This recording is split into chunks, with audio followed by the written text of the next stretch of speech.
Welcome to the Same Day Podcast, where we discuss driving incremental business growth and other topics related to real estate, property management, and entrepreneurship. Now, to the show at hand. Hi there, Yoni Schmidt here, hosting today's episode of the Same Day Podcast, where I connect with top business and real estate leaders. Past guests include Russ Cummings, Chip Gabrino, Elliot Nelson, and Morgan Martin. Today's episode is brought to you by Keyrenter Property Management. At Keyrenter Property Management, we are a full-service property management company helping our clients buy, renovate, and operate real estate assets. We help our clients build wealth while taking the headache out of property management. That is why no matter what rental you have, single-family homes, condos, townhouses, apartments, we have the management solutions that you need. Go to KeyrenterPMC.com or email us at info@KeyrenterPMC.com for more info.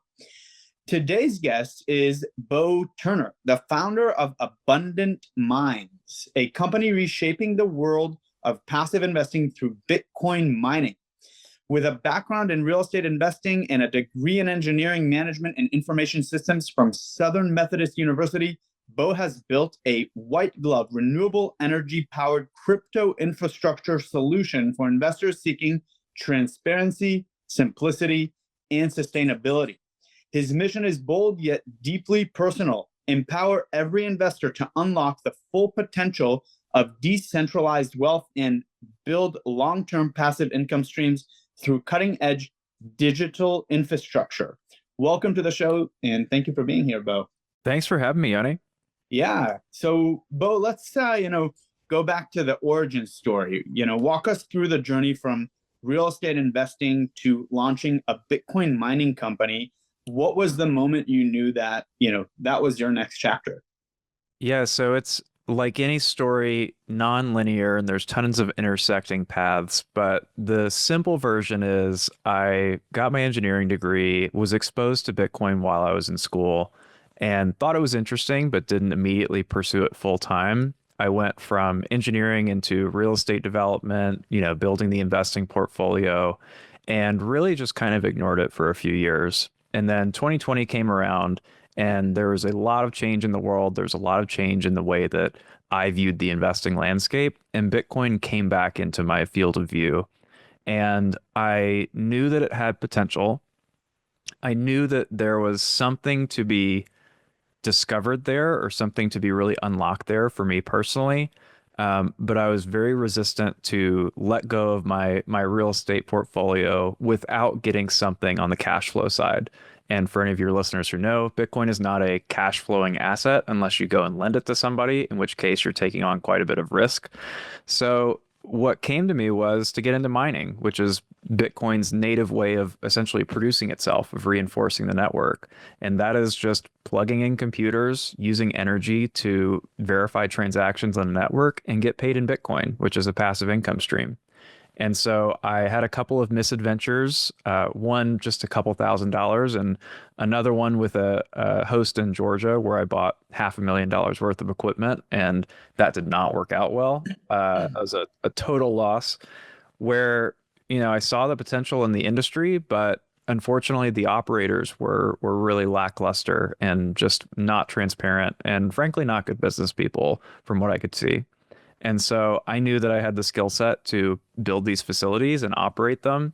I wanted it to be passive and hands off for me and just be an income stream, but it turned out that I needed to build the business myself and build the service that I wish I had. And so that's how Abundant Minds came around. Yeah, that's awesome. I guess, talk to me about some of the biggest challenges you encountered, when you transitioned from tangible real estate to a digital infrastructure. You mentioned, some challenges with operators and realizing that you just have to go and get your hands dirty and do it yourself. What other challenges did you encounter when you were making this transition? Yeah, so like you mentioned, the operators were a big challenge for me, and that's partially because it's a young industry. There's not a huge talent pool. And so unlike finding a property manager where I could just have someone come in and manage one of my rental properties, it was not easy to find a really skilled, really high integrity Bitcoin mine manager. And so that was a challenge, and thankfully it was solved in a beautiful way where I met our current lead technical developer, Colin, on a site visit for a public miner tour. And so we got together, built a facility together, and are still working together today. And the other thing that most people don't appreciate or maybe don't understand is that these facilities use a ton of energy. And so you have to find sources of energy with lots of capacity that are cost effective. You can't just go hook up anywhere on the grid. If you're paying most rates around the country, you're not going to be profitable. So you have to find some kind of edge in the energy world. And for us, that edge is hydropower in the Northwest. Wow. Interesting. Okay, we'll get into the hydropower maybe in a little bit here, but for our listeners who are maybe new to the crypto world and don't necessarily understand what Bitcoin mining is, can you tell us in simple terms what is Bitcoin mining and why it presents such a unique investment opportunity? For sure. So Bitcoin mining, in the simplest terms, is just taking a raw resource, energy, running it through a computer, and turning that into digital money. And the analogy that I like to use is just like you would refine gold and go and mine for gold. It takes energy, it takes work, it takes effort. It's not necessarily a linear process. And the value in that resource is not just that it's scarce, but that it's hard to replicate and takes energy to go and produce. Same thing with Bitcoin. You can't just mint it out of thin air with no energy expended, no effort expended. It takes computing, it takes energy, it takes all of these raw resources and ingenuity to produce it. And the reason that it has value, in simple terms, is as long as you believe Bitcoin has value as a scarce asset, as an investable asset, mining is essentially the process of protecting that network. So it's kind of like a mix between the military defending a resource and Visa, which is actually processing those payments. So miners are doing both of those things simultaneously. They're putting up a cryptographic wall of energy that protects the network from attackers, and then also validating the transactions and making sure that funds can move across the network. Interesting. What misconceptions do you see, or do most people have about Bitcoin mining as a passive investment stream? The hardest thing for most people to wrap their head around is the value of a non-physical asset. And I see that a lot, especially having come from the real estate space, that most people that like real estate like something physical that if worse comes to worst, you can go lay your hands on it and know that you have a physical property. And not being able to do that with Bitcoin is usually what gets people turned around and not really seeing the value. And my cure to that usually is, if you've ever owned a stock, you probably don't own anything physical there either. You own a share of essentially a legalized fiction, which is a company, and you've probably never laid hands on that company, and yet you see the value in owning its stock. And so Bitcoin is really similar. It's a non-physical representation of a store of value that is agreed upon, that is bound by rules, bound by, in our case, energy, tons of energy. And even though it's non-physical, is very closely connected to the value of the physical world. And the second misconception that flows out of that is, well, why does it use so much energy? Why that seems like a waste to just dump all of this energy into something and not get something back.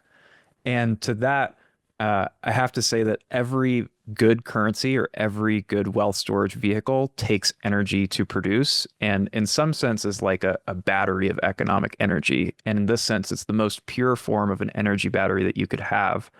And although it does take a lot of energy, that's not necessarily a bad thing. And in fact, the civilizations and the nations that use the most energy tend to be the richest. And so if you ever want to develop a wealthy civilization, you actually have to not only find a way to produce energy, but use energy. And our problem in the world today is not that we don't have enough energy, it's that most of it goes to waste and it doesn't have the proper channels to be monetized. So in that sense, Bitcoin mining is this really beautiful solution to not just a monetary problem, but actually an energy and wasted resource problem that we have in the world. Interesting. Do you see a lot of real estate investors now dabbling in this space or coming into this space? And Are there tax advantages here? What would be the benefit for someone who owns a portfolio of homes, right? To say, okay, I'm going to go explore, the world of crypto and Bitcoin. Yeah. So I came from the real estate space, and a lot of our clients come from the real estate space as either an investment source or their primary income stream is being in that space. And part of the reason that mining makes a lot of sense for real estate investors is it's got a lot of the same tax benefits. So you've got a physical asset, a computer, which you can depreciate very quickly, often in 5 years. Sometimes if you structure your entity well, just 1 year. You also have operating expenses. So you're paying for hosting, energy, maintenance, whatever it may be. Essentially, like you would run a business, you've got these legitimate operating expenses that are write-offs to any sort of income that you produce. And so in that sense, it's very unique to just purchasing Bitcoin on the market because you actually have something physical that you can offset your taxes with. And so that's the main strategy is if you're a real estate investor, you're very familiar with using depreciation to your advantage. And this is not different at all. It's just a faster depreciation schedule. A computer is a little bit different than a house, but the strategy is the same. And that's how we see real estate investors use it. Yeah. And that depreciation, I'm guessing, is linear over the course of 5 years, or do you have to do a cost segregation like you would with a piece of real estate? So you don't have to do a cost segregation. That makes it a little bit simpler. You don't have to pay anybody for a cost segregation study. And there's different ways that you can depreciate it. So there's a simple straight line depreciation. You can do accelerated depreciation. You can take bonus depreciation, or you can do Section 179, where it's essentially the first year you're fully writing off all of your expenses. So depending on how you've got your entity structured, what makes the most sense for your tax strategy. Not a CPA, so I won't claim to give anybody advice for their individual situation, but I'll say that there's many different ways that you can slice it. Yeah. Wow. And I guess the question that pops into my mind about, the value of Bitcoin mining versus just going out and buying Bitcoin, right? Why would someone come to you and say, okay, let's go mine for Bitcoins versus, okay, I have $50,000 in my pocket. Why don't I just go buy some Bitcoin and put it in my crypto wallet, right? Is it oftentimes that much cheaper and the return is that much greater to mine the Bitcoin than it is to actually purchase it? Yeah, so there's two main parts of this, and I've got a funny analogy, and it's that if you're buying Bitcoin in the market, it's sort of like you're going to the store to buy milk. And one day, if there's a price hike on milk, but you still need milk, you're going to go in and you're going to pay the market price for that milk. Versus if you own a cow, you have a natively produced source of milk that, regardless of what the market price is, you've got milk coming to you every day. And that's part of why you would choose mining. The more sophisticated way to frame it is if you invest the same amount of capital upfront in mining as Bitcoin, as long as you've got a 3-year time horizon or more, you're likely to end up with more Bitcoin than if you had just gone and bought it on the market. And then the other is that we just discussed those tax advantages. So if you're just buying Bitcoin on the market, that is after tax income. There's no offset at all to that. If you're a high earner or a business owner and you've got a tax liability coming up, you can't buy Bitcoin to offset it. You can buy miners and pay for electricity to offset it. So even if you produce the same amount of Bitcoin mining as just buying, you would still get a benefit by producing it and having it as this kind of operating business structure rather than buying the asset natively. Yeah. And is it becoming more scarce and harder to mine over time because there's a limited amount of Bitcoins out there? It is. So Bitcoin has a fixed supply of 21 million coins. There will never be more than 21 million coins in existence. And of those 21 million, a 19.8 or so have already been mined. And so we're going down to the last 6% of the supply. And over the next 10 years, 5 of that 6% will get mined. And that last 1% will take 100 years to finish off.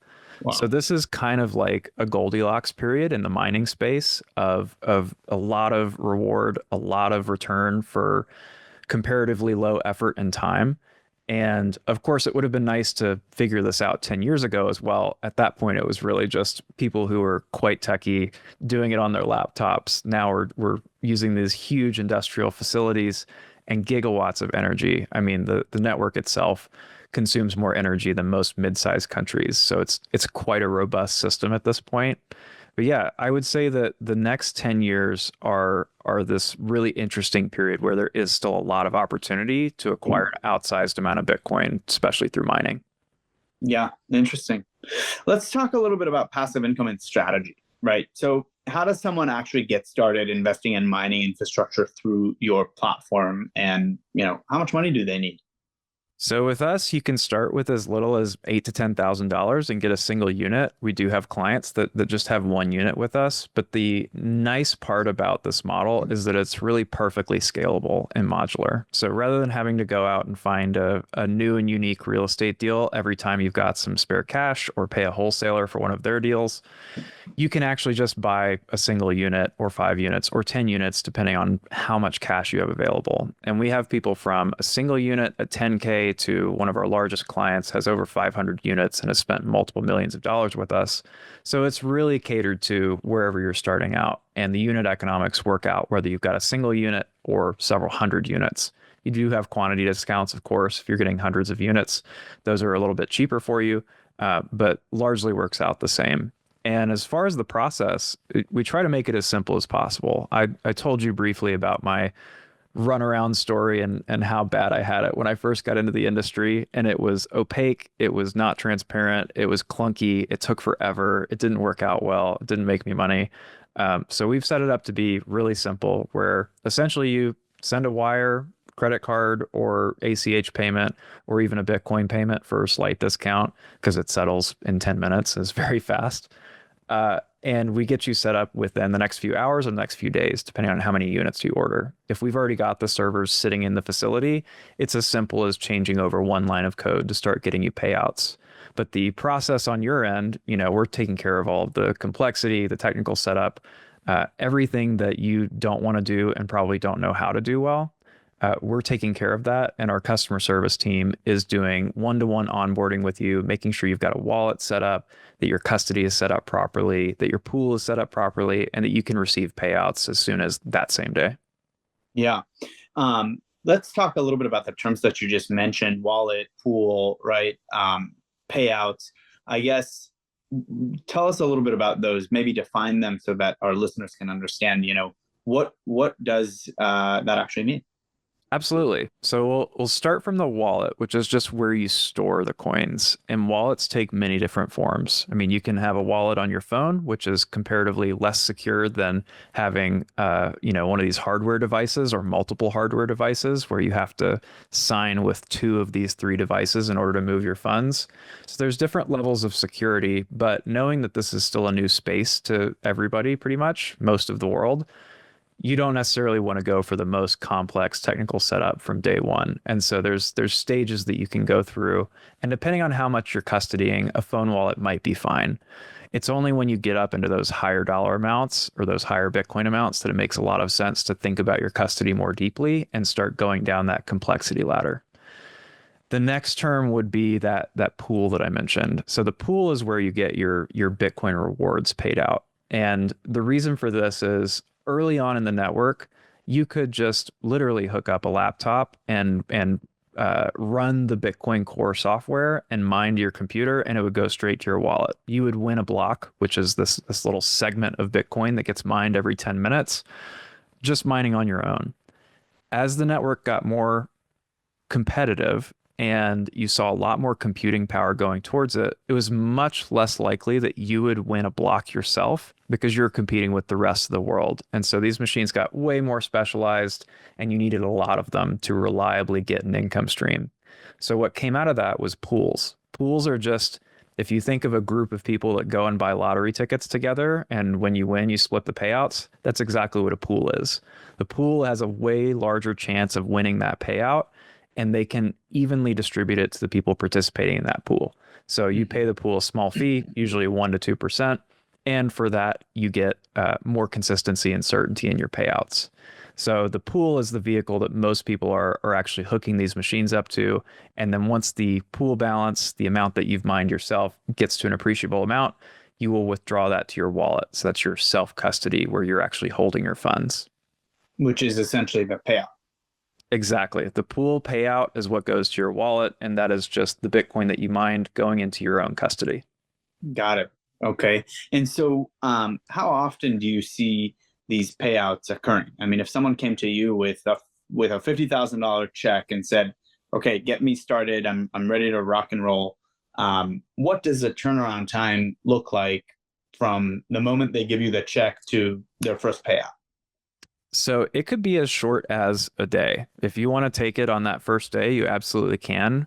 There's a little bit of nuance to that, and I hate to confuse people with too much technicality, but when you take a bunch of transactions, you have to pay a fee every time you send a transaction and when you combine transactions. So if you think about it logically, it's or through an analogy would be like having a bunch of pennies in your pocket rather than waiting until someone would pay you a dollar bill. It's expensive and slow to move 100 pennies versus a single dollar bill in terms of how efficient that is of a payment method.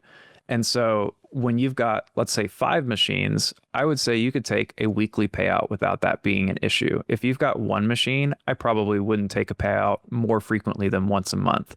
If you have 100 machines or 500 machines, you could take daily payouts if you want to. But the truth is, as long as you have trust in your pool, there's not really any net benefit to taking out daily payouts versus weekly or monthly, as long as you don't have a need for the funds. But they are readily available for you if you would like to withdraw sooner. Most people are not living off of this. This is a long-term investment. So they're just setting something to essentially auto pay or auto withdraw and letting it stack up in their wallet balance. Interesting. And if you're investing into a Bitcoin mining operation, is this something that is in perpetuity? Is this something that someone will then benefit from the mining for as long as it's going on and as long as there is Bitcoin to mine? Or is it something that once you go through the funds that you've deposited with abundant mines, you're done and your mining period is over? How does that work?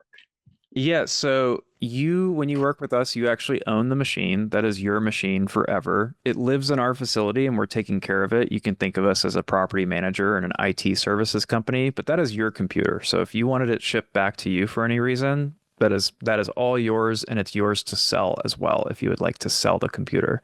But the lifespan of them is typically, depending on the climate, anywhere from 5 to 10 years. If you're mining somewhere like Texas or a hotter climate, maybe on the lower side, like 3 to 5 years. In a really great climate like ours in Oregon, you can easily get 6 to 10 years out of it.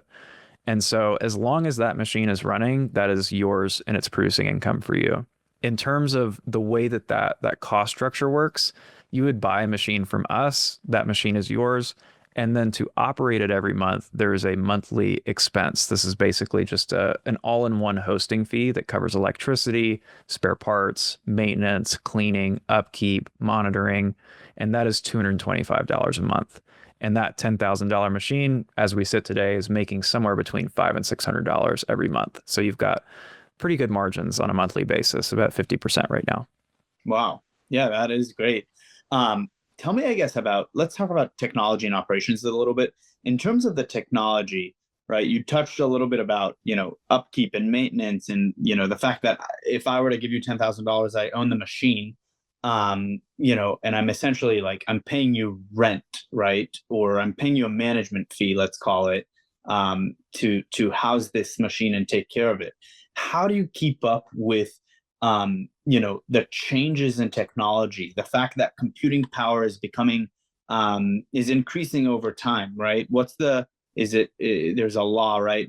Is it Moore's law? Is that what it's Moore's called? law. Yeah, You're Moore's exactly law, right. right? Where, your computing power will, double every 2 years, and if I'm not mistaken, right? I think it's 18 months, but you're right. Roughly every 18 months, you should see computing power double. Yeah. How do you keep up with that and ensure that, your clients are getting the best computing power or the strongest computing power? I don't know what the exact phrase would look like or sound like.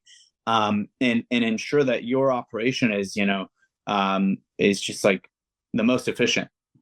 Yeah, so that's a great question. And it actually goes back to what I said about this being a little bit of a Goldilocks period, where it's a very unique period of about 10 years where you're getting a ton of Bitcoin for that amount of work that's being expended and over that period of time.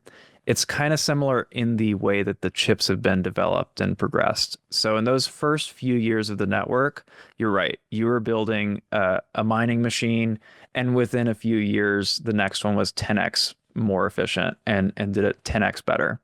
And so we've hit the period now where this industry is about 15 years old at this point. The mining industry specifically is a little more than 10 years old. And those first years were what you're describing, gains on the order of magnitude of Moore's law, where roughly every 18 months it was getting 2 times better, and you had to keep upgrading your equipment to stay relevant. We've started to hit the sort of plateau or the diminishing returns period where they're not getting much faster, much quicker. And so to quantify that, from 2016 to about 2020, you would have seen somewhere on the order of a 50 to 100x increase in efficiency. From 2020 to now sitting here in 2025, it's been about a 3x.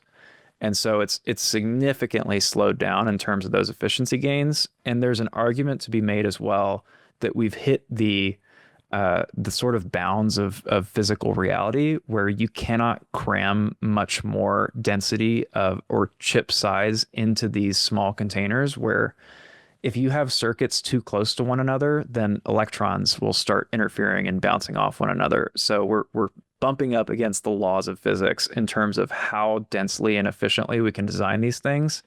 And it's not like a NVIDIA GPU where some clever process can unlock a different way of processing an algorithm, and suddenly you've got a 10x gain because of some clever way of redesigning the way that it works.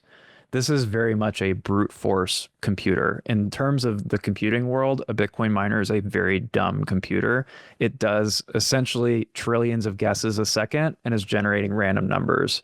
There's no smarter way to generate a bunch of random numbers quickly than to just throw more power and more density at it. And so, in that sense, to make a long story short, I would say that the machines that people are buying today are much more likely to be highly relevant 4 to 6, maybe even 8 years from now than the ones that they would have bought 4 years ago. Yeah. So you're not necessarily going in and changing out components of these machines throughout, someone's ownership period of those machines. Is what I know. When you get a miner, you're essentially getting a computer that's going to stay roughly the same for the life of that miner. And the only thing that's going to change is that you might have a power supply swapped out or a fan swapped out or some cables, minor components. But the main, let's call it the engine, which is the hash board, the thing that's doing the work, that's doing the computation, that is going to stay the same. And the next time that you'll get a hash board upgrade is just buying a new miner. Got it. Interesting. And those are, you're saying they're pretty consistent, they stay the same, or do those hash boards also get upgrades over time, over every 2-3 years? You're seeing, new boards come out with, I don't know, better solutions or whatever the technical term is. Yeah, they are also going through iterations. It's kind of like those early years, they tried a few different models and a few different formats of designing a hash board, and now you see most of them are roughly the same. There are some design changes that they go through, and that's part of why you don't just like change out a nicer hash board and put it in an old miner. They'll often change the whole layout, sort of like when you see a major update to a car. It's not only a different body, but they've changed quite a bit internally so that the parts are not necessarily interchangeable from year to year. And so it's the same thing with this. They're changing hash boards, they're changing power supplies, they're changing the way that the infrastructure is hooked up. Kind of like Apple likes to change their plugs seemingly every few years. Miners are the same way, where we might build a data center. In fact, we did build a data center in 2023. And by 2025, we had to go through and completely retrofit it because the manufacturers decided to change their plug type. Wow. That's crazy. Let's talk about like practical applications for investors who are looking to do this. I'm a real estate investor, got cash flowing properties. making a decent return, sometimes anywhere between, in today's environment, in today's economic environment, you're, lucky if you're making 7-8%, 2020, 2021, 2022, real estate investors were making 12, 15, 18, 20% on their investments. Someone who has some cash in their pocket, they want to come to you, Beau, and to Abundant Minds. They say, okay, let's get this going, right? Let's talk about the practical implications from a tax perspective. What kind of I guess understanding do these investors, CPAs, have to have to file your taxes? I mean, does this come to you on a K-1? Is it I'm just not very familiar, or is it just like my Vanguard account or my Merrill Lynch account where I get an annual statement at the end of the year? Here's my 1099 INT. I give it to my CPA and she just runs with it. Yeah, so from a practical standpoint, we talked about pools earlier. Any good pool is going to produce a report for you at the end of the year that essentially tells you everything that you made, what your cost basis was. You've got all of the bills that you paid in terms of buying the machine, as well as any operating costs, so your monthly hosting fees.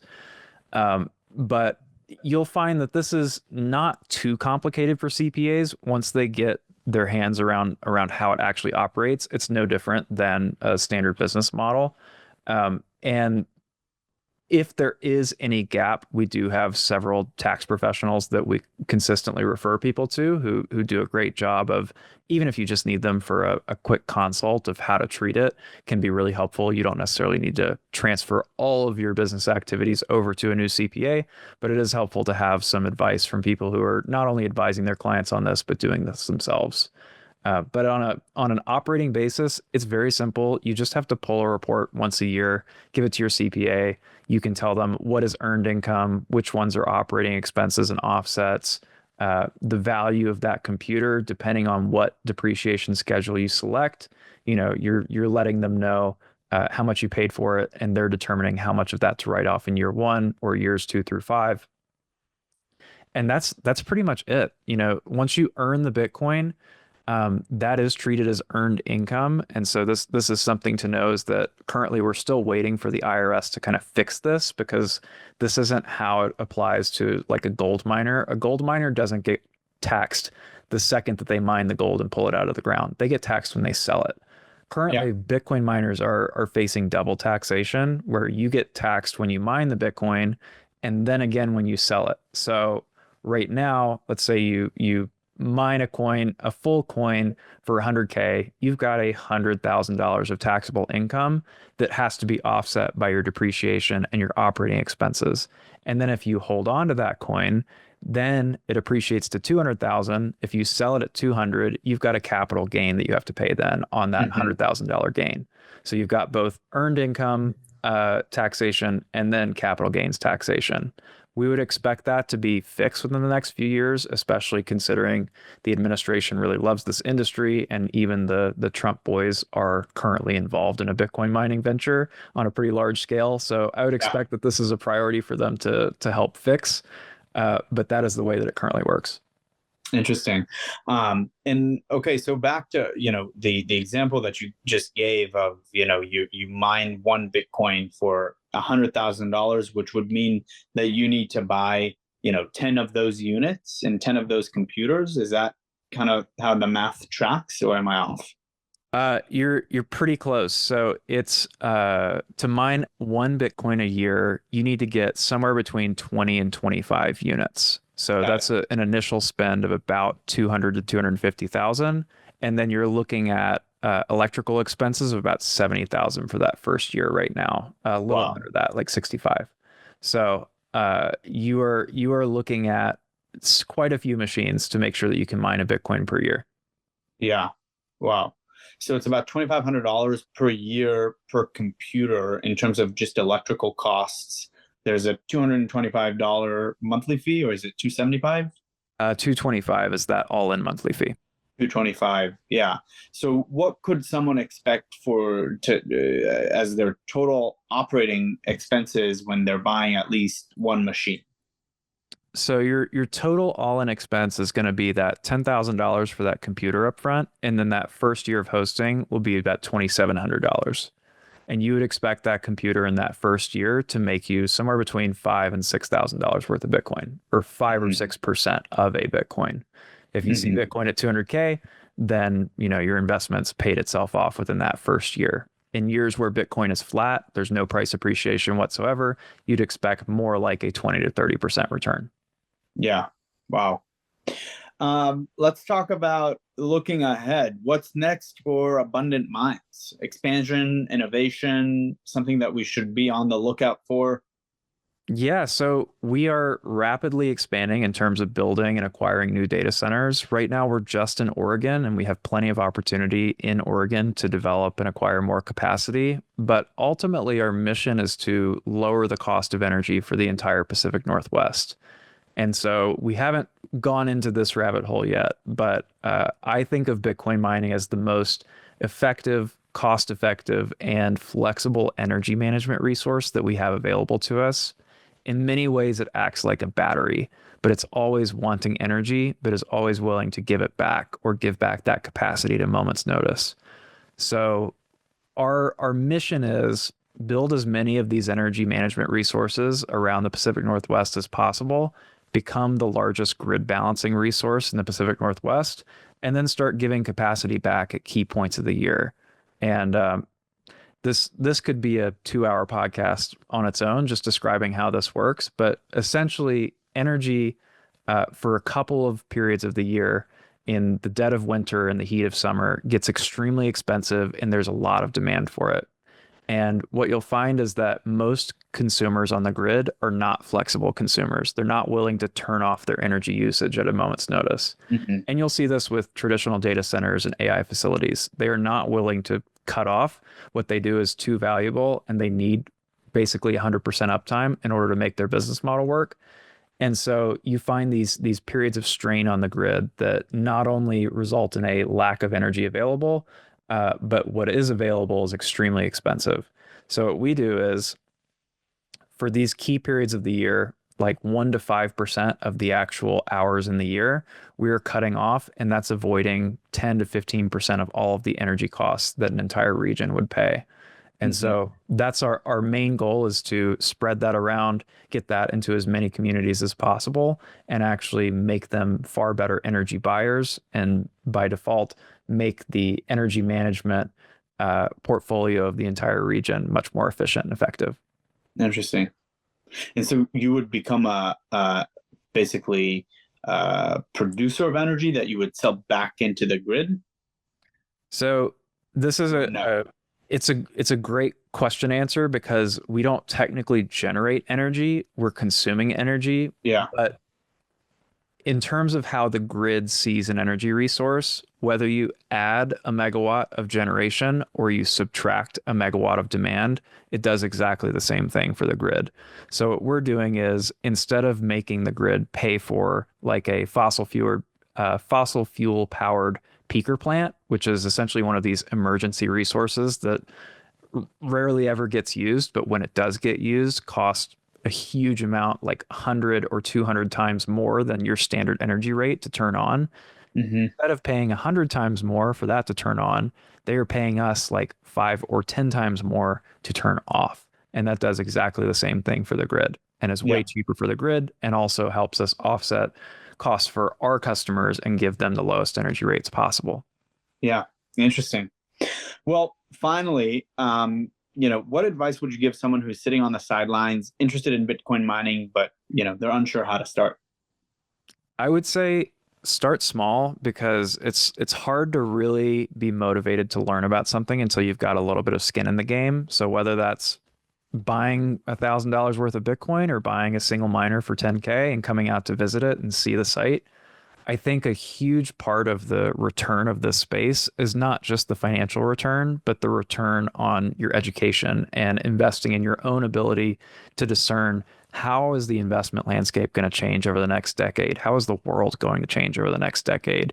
And we sit at this really interesting intersection between the energy world, the data center world, the monetary world, where you can learn a lot about every one of those aspects of society just by powering on a Bitcoin miner and seeing how that works. And I think that it's a mistake for people to ignore the space. Even if you're skeptical and cautious, I think hedging your bets with 1 to 5% of your portfolio is smart.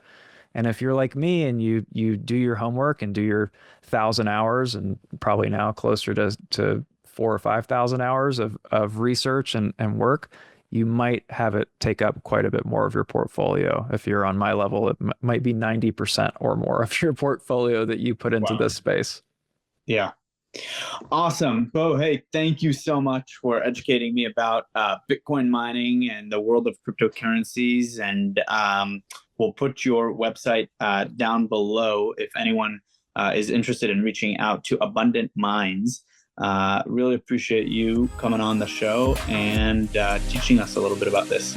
Thank you for having me on, Yanni. It was really fun. Yeah, appreciate it. Thanks for listening to the Same Day Podcast. Tune in to a new show each week and be sure to subscribe to get future episodes.